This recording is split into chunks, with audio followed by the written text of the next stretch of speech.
بسم الله الرحمن الرحيم الحمد لله كفى وسلام على عباده الذين اصطفى أما بعد أعوذ بالله من الشيطان الرجيم بسم الله الرحمن الرحيم يا أيها الذين آمنوا اتقوا الله حق تقاته ولا تموتن إلا وأنتم مسلمون صدق الله مولانا العظيم. قابل قدر حضرت مولانا حبیب احمد صاحب دامت برکاتہم، دیگر علماء کرام اور قابل احترام پردہ نشین ماں اور بہنوں، مجھے خوشی ہے کہ آج جامعہ فیضان القرآن کے گراؤنڈ میں بڑی تعداد میں احمد آباد کی بہنیں جمع ہیں اور اللہ کے دین کا پیغام سننے کے لیے آئی ہیں. اللہ تعالیٰ آپ سب بہنوں کے یہاں آنے کو قبول فرمائے. ماشاءاللہ ابھی شبینہ آپا نے بڑی اہم باتیں، اچھی کارگزاری پیش کی، اور یہ بڑی قابل قدر بات ہے کہ ہماری یہ بہن بھی اور دوسری بہنیں ان بچیوں کے سلسلے میں جو ارتداد کے راستے پہ جا رہی ہیں بڑی فکر مندی کے ساتھ کام کر رہی ہیں. اللہ تعالیٰ ان تمام بہنوں کی خدمات کو قبول فرمائے.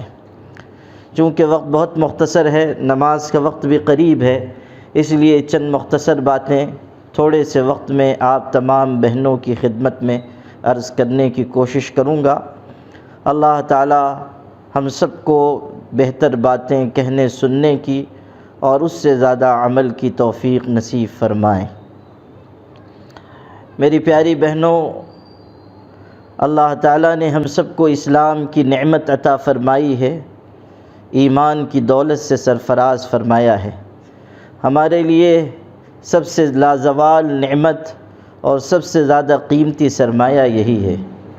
اس کی حفاظت کرنا، اس پر قائم رہنا اور اس کے تقاضوں کو زندگی میں لانا ہم سب کی بنیادی ذمہ داری ہے. ایک مومن خاتون ہونے کی حیثیت سے ایمان پر قائم رہنے کی کوشش کرنا، ایمان کو بچانے کی فکر کرنا، ایمان کے تقاضوں کو زندگی میں لانا آپ کی سب سے پہلی اور بنیادی ذمہ داری ہے. اس وقت ملک کے حالات بہت ہی نازک ہیں اور ہر طرف مصائب کی بدلیاں چھا رہی ہیں، ارتداد کے طوفان اٹھ رہے ہیں، اور افسوس کی بات یہ ہے کہ ہماری بہت سی بچیاں نادانی کی وجہ سے، کم سمجھی کی وجہ سے یا بے حیائی کی وجہ سے ارتداد کے راستے پر جا رہی ہیں.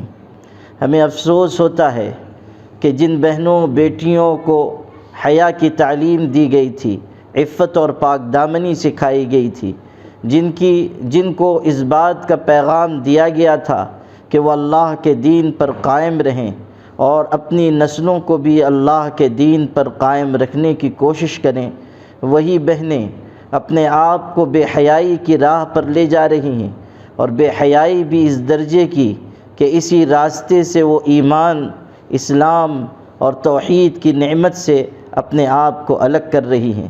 اللہ کی بندیوں، اپنے آپ کو اور اپنی آل و اولاد کو جہنم کی آگ سے بچانے کی فکر کرو. حیا اور پاک دامنی ایک مومن عورت کا سب سے قیمتی جوہر ہے.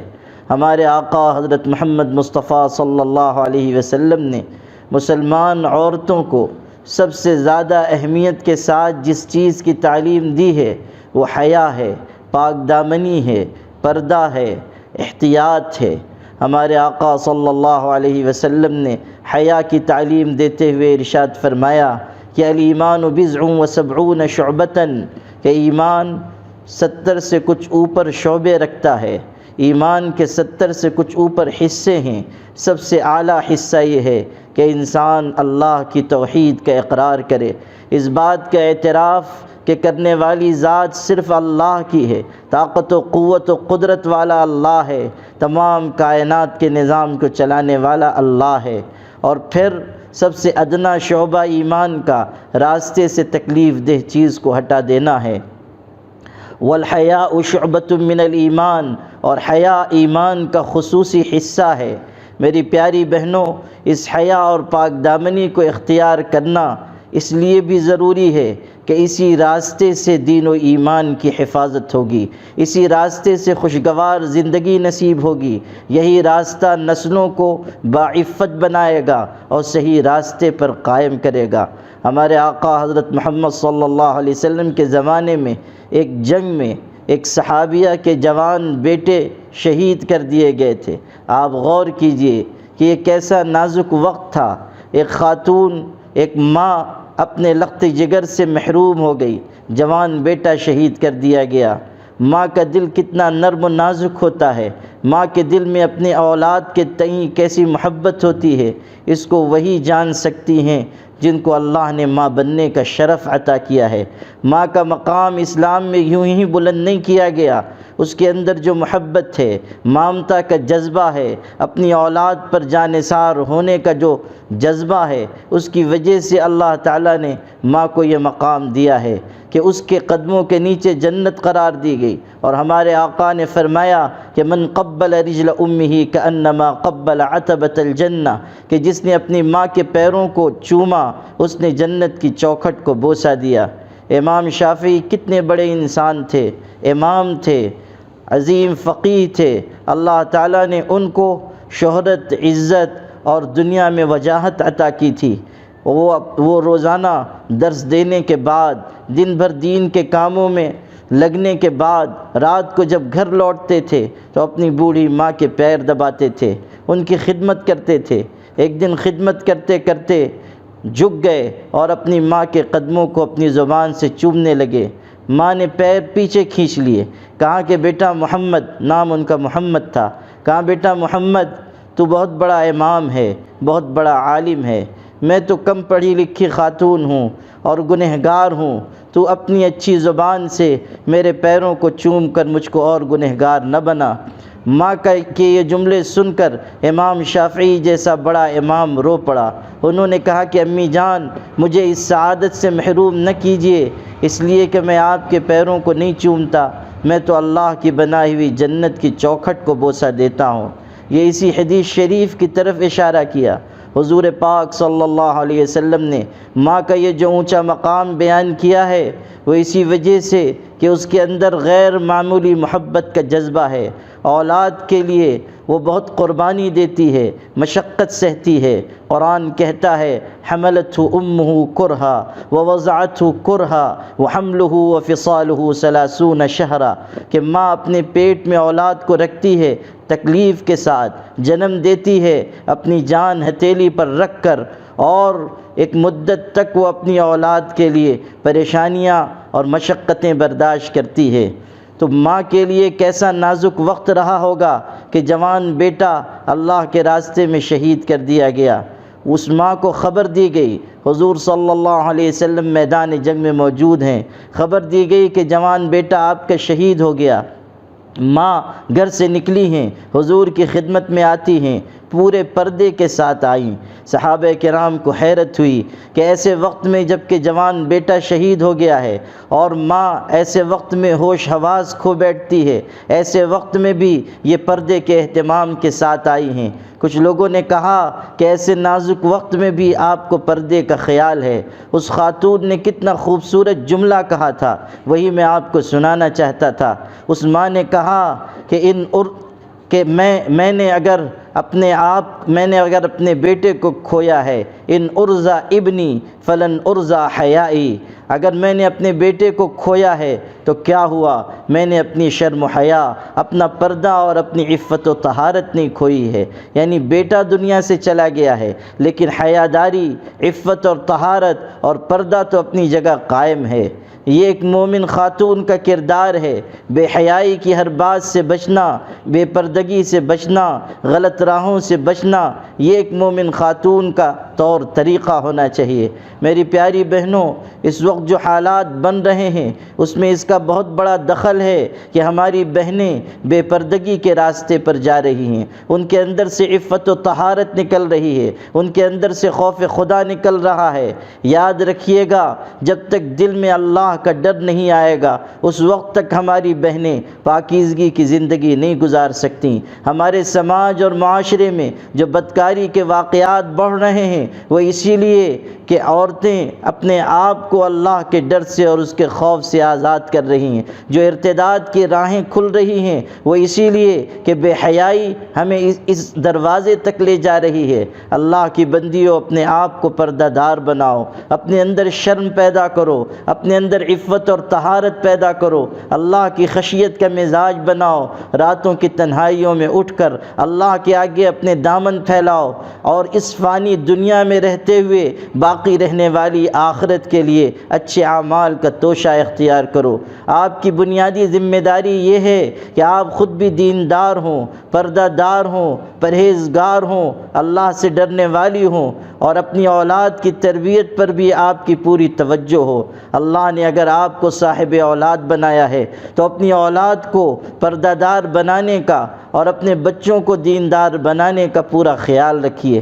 افسوس کی بات یہ ہے کہ جو بچیاں مرتد ہو رہی ہیں، جو بچیاں غیروں کے ساتھ جا رہی ہیں، ان کے ماں باپ توجہ نہیں دے رہے ہیں، خاص طریقے پر مائیں لاپرواہی برت رہی ہیں۔ کتنے گھرانے ایسے ہیں کہ جب پتہ چلا کہ یہاں کی بیٹی فلاں غیر مسلم کے ساتھ چلی گئی ہے یا جانے والی ہے، اور ان گھروں پر پہنچ کر لوگوں نے سمجھانے کی کوشش کی تو ماؤں نے یا ان کے باپ نے کہہ دیا کہ ہم آزاد خیال لوگ ہیں، ہمیں اس کی پرواہ نہیں ہے کہ ہماری بیٹی کہاں جا رہی ہے۔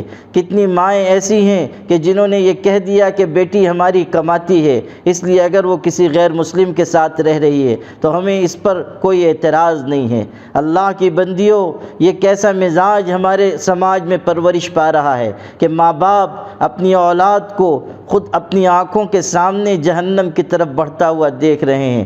فکر نہیں ہوتی کہ ہماری اولاد کیسی زندگی گزار رہی ہے، اپنی بیٹیوں کے بارے میں دل نہیں تڑپتا کہ وہ کس طرح کفر و شرک کے آغوش میں جا رہی ہیں۔ اس لیے اپنے اندر یہ جذبہ پیدا کیجئے کہ خود بھی دیندار بننا ہے، اپنی اولاد کو بھی دیندار بنانا ہے۔ اگر ایک ایک ماں یہ طے کر لے کہ مجھے اپنی بیٹی کو، اپنے بیٹے کو پابند شرع بنانا ہے، اس کو اللہ کا ڈر سکھانا ہے، تو ماں اکیلی ایسی تربیت کر سکتی ہے کہ جو بہت سے مرد مل کر بھی نہیں کر سکتے۔ میں آپ کو ایک لمبا واقعہ مختصر وقت میں سناتا ہوں کہ ماں کس طرح تربیت کر سکتی ہے۔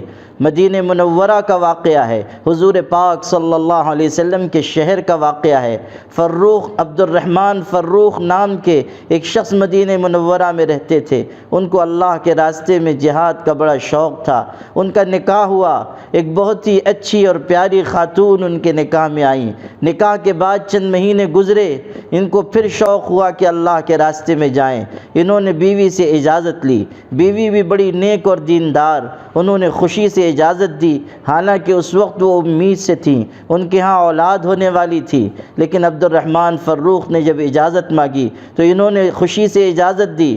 عبد الرحمن فروخ، ان کے شوہر نے ان کو 30,000 درہم دیے کہ یہ پیسے رکھ لو، جب میں واپس آؤں گا تو تم سے لوں گا، یہ امانت ہیں۔ یہ چلے گئے اور ایک کے بعد ایک لڑائی میں شریک ہوتے رہے، یہاں تک کہ 27 سال گزر گئے۔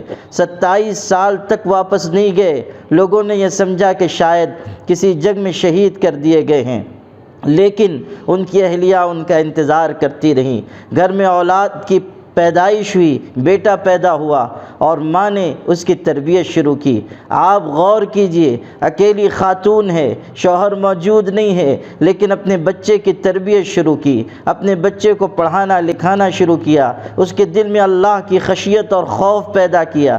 27 سال کے بعد ان کے شوہر لوٹ کر آئے، گھر میں داخل ہونے لگے تو لوگوں نے روک دیا کہ یہ تمہارا گھر نہیں ہے۔ پھر اہلیہ کی نظر پڑی تو انہوں نے کہا کہ آنے دو، یہ میرے شوہر ہیں، 27 سال پہلے یہ چلے گئے تھے، اب یہ واپس آئے ہیں۔ چنانچہ میاں بیوی کی ملاقات ہوئی، آپس میں گفتگو ہوئی۔ رات کے کسی حصے میں شوہر نے پوچھا کہ میں تمہارے پاس 30,000 اشرفی رکھ کر گیا تھا، وہ کہاں ہے؟ بیوی نے کہا کہ آپ فجر کی نماز پڑھ کر آ جائیں گے تو پھر میں آپ کو بتاؤں گی۔ فجر کی نماز کے لیے شوہر مسجد نبوی میں گئے۔ عبد الرحمن فروخ 27 سال کے بعد آئے ہیں، مسجد نبوی میں فجر کی نماز پڑھنے کے لیے گئے۔ نماز ہو گئی، اس کے بعد انہوں نے دیکھا کہ ایک جگہ مسند بچھائی گئی، مسجد میں ایک جگہ مسند بچھائی گئی۔ ایک بہت ہی باوقار شیخ، ایک بہت بڑے عالم آ کر اس پر تشریف فرما ہوئے۔ انہوں نے درس دینا شروع کیا، ہزاروں لوگ ان کے درس میں شریک ہوئے۔ بڑی عمر والے لوگ بھی باادب بیٹھے ہوئے ہیں، اور وہ کم عمر ہونے کے باوجود مسند پر جلوہ افروز ہیں، بہترین درس دے رہے ہیں۔ الفاظ ایسے جیسے موتی ان کے منہ سے جھڑ رہے ہیں، پھول ان کے منہ سے جھڑ رہے ہیں، اور یہ دور بیٹھ کر سنتے رہے اور خوش ہوتے رہے کہ یہ کوئی بہت بڑے عالم ہیں جو بہت ہی قیمتی درس دے رہے ہیں۔ جب درس سے وہ فارغ ہوئے اور اٹھ کر جانے لگے تو بڑے بڑے علماء اور سفید داڑھی والے لوگ باادب ان کے پیچھے چلے، جوتیاں ان کی اٹھائی گئیں، بہت ہی احترام اور اکرام لوگ ان کا کر رہے ہیں۔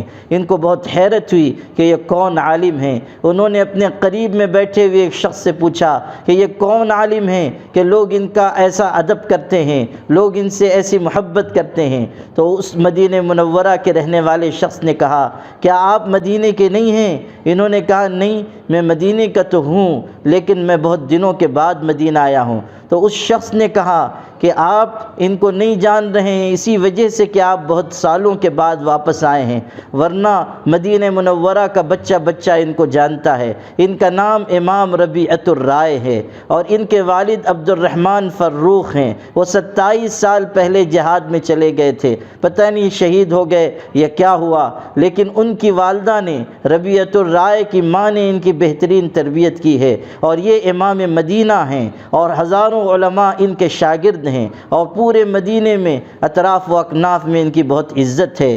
جب یہ بات عبد الرحمن فروخ نے سنی کہ جس عالم کی عزت دیکھ کر وہ خوش ہو رہے تھے وہ کوئی اور نہیں خود ان کا بیٹا ہے، تو ان کی آنکھوں سے آنسو بہنے لگے، خوشی کے آنسو بہنے لگے۔ وہ وہاں سے روتے ہوئے اٹھے، گھر کی طرف لوٹے۔ اہلیہ نے روتا ہوا دیکھا تو پوچھا کیا ہوا؟ آپ تو ہنسی خوشی گھر سے گئے تھے، روتے ہوئے کیوں واپس آئے ہیں؟ تو انہوں نے کہا کہ آج میں نے مسجد نبوی میں اپنی بیٹی کی جو شان دیکھی، اس کا جو احترام دیکھا اور اس کا جو درس سنا، اس نے میری آنکھوں کو اشکبار کر دیا۔ بیوی نے کہا آپ نے جو 30,000 درہم دیے تھے میں نے وہ اپنے بیٹے کی تعلیم و تربیت پر خرچ کر دیے، میں نے اپنے بیٹے کی تعلیم و تربیت کے لیے وہ رقم استعمال کی۔ تو عبد الرحمن فروخ نے خوش ہو کر کہا قسم خدا کی تم نے اس رقم کو ضائع نہیں کیا، تم نے پیسے ضائع نہیں کیے، ہفت اقلیم کی دولت بھی ہوتی تو میرے بیٹے کی شان کے آگے وہ بھی کمتر تھی۔ آپ غور کیجئے کہ ایک اکیلی ماں نے کس طرح اپنے بیٹے کی تربیت کی۔ بیٹوں اور بیٹیوں کی اچھی تربیت ماں باپ کی ذمہ داری ہے۔ یاد رکھیے گا ارتداد کا راستہ اسی وقت رک سکتا ہے جب ہر گھر میں اچھی تعلیم اچھی تربیت کا انتظام کیا جائے۔ آپ سب بہنوں سے اس مختصر وقت میں بس یہی دو گزارشات ہیں، ایک یہ کہ خود دیندار بنیے، خود پرہیزگار بنیے، خود پردہ دار بنیے اور اپنی اولاد کی اچھی تربیت کا اہتمام کیجیے کہ اسی میں ہم سب کی بھلائی ہے۔ اللہ پاک مجھے اور آپ سب کو عمل کی توفیق عطا فرمائے۔ وآخر دعوانا ان الحمد للہ رب العالمین۔